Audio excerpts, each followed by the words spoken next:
चंदुकथान में अब शांति लौट आई थी। राजा चंदुवीर की आत्मा को मुक्ति मिल चुकी थी और गांव के लोग नए उत्साह के साथ अपना जीवन जीने लगे थे। सूरज, राज और दिवाकर अब गांव के नायक बन चुके थे। लेकिन कहानी यहीं खत्म नहीं हुई। अभिशाप के खत्म होने के कुछ महीनों बाद गांव के पास बहने वाली नदी में अजीब घटनाएं होने लगीं। मछुआरे बताते कि रात में पानी से अजीब सी नीली रोशनी निकलती है।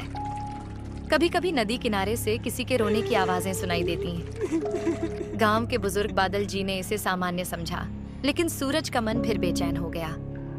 एक दिन गांव में एक अजनबी आया। उसका नाम प्रभाकर था। वह लंबा दुबली काया का व्यक्ति था और उसके चेहरे पर रहस्यमय भाव थे। उसने खुद को एक पुरातत्ववेत्ता बताया और कहा कि वह चंदुकथान के इतिहास की खोज के लिए आया है। गांव वालों ने उसे सादर अपने बीच जगह दी, लेकिन सूरज को उसकी बातों पर शक हुआ। सूरज ने जब प्रभाकर से चंदुकथान की रहस्यमयी घटनाओं के बारे में पूछा, तो उसने मुस्कुराकर कहा, हर पुरानी कहानी में कुछ न कुछ छिपा होता है। राजा चंदुवीर की कहानी खत्म हो गई, लेकिन चंदुकथान का रहस्य अभी बाकी है। उसकी यह बात सुनकर सूरज और भी सतर्क हो गया। उसने दिवाकर और राज से इस बारे में चर्चा की। तीनों ने फैसला किया कि वे प्रभाकर की गतिविधियों पर नजर रखेंगे। एक रात जब पूरा गांव सो रहा था, सूरज ने देखा कि प्रभाकर एक लालटेन लेकर नदी की ओर जा रहा है। सूरज ने चुपके से राज और दिवाकर को जगाया और तीनों उसका पीछा करने लगे। प्रभाकर नदी के किनारे पहुंचकर कुछ मंत्र पढ़ने लगा। तभी नीली रोशनी पानी से निकलने लगी और पानी में एक आकृति दिखाई दी। वह एक स्त्री की आकृति थी, जिसकी आंखें चमक रही थीं और उसके चेहरे पर गुस्सा था। सूरज ने हिम्मत करके पूछा, यह क्या हो रहा है? तुम कौन हो? प्रभाकर ने मुड़कर कहा, यह वही है जो राजा चंदुवीर के समय की रहस्यमयी यक्षिणी थी। इसका श्राप राजा के साथ खत्म नहीं हुआ। यह अब भी इस भूमि से जुड़ी हुई है। यक्षिणी ने गुस्से में कहा, तुम लोगों ने राजा को मुक्त कर दिया, लेकिन मेरा श्राप अब भी इस धरती पर कायम है।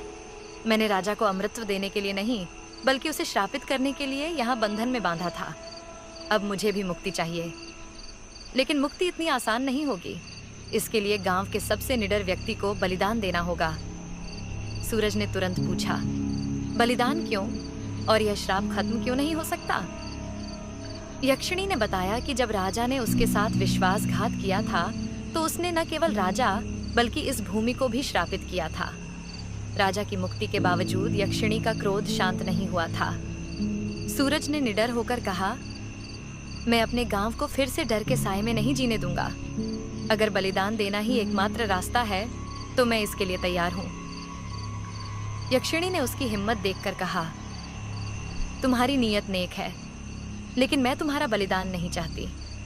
मैं चाहती हूं कि तुम मेरा वह गहना वापस लाओ जो राजा ने मुझसे छीन लिया था और उसे अपने खजाने में छुपा दिया। गहना वापस लाने के लिए सूरज, राज और दिवाकर को फिर से खंडहर की ओर जाना होगा। लेकिन इस बार उनकी यात्रा और भी कठिन होगी, क्योंकि खंडहर में अब सिर्फ राजा की आत्मा नहीं, बल्कि और भी अदृश्य शक्तियां मौजूद थीं। वे तीनों इस नए खतरे का सामना करने के लिए तैयार हो गए। गांव के लोग फिर से चिंता में पड़ गए, लेकिन सूरज ने सबको भरोसा दिलाया कि वह इस बार भी गांव को सुरक्षित लेकर लौटेगा। क्या होगा आगे? क्या वे यक्षिणी का गहना वापस ला पाएंगे, या चंदुकथान का रहस्य और भी गहरा जाएगा? सब्सक्राइब करें तथ्थरी टून्स यूट्यूब को ऐसे ही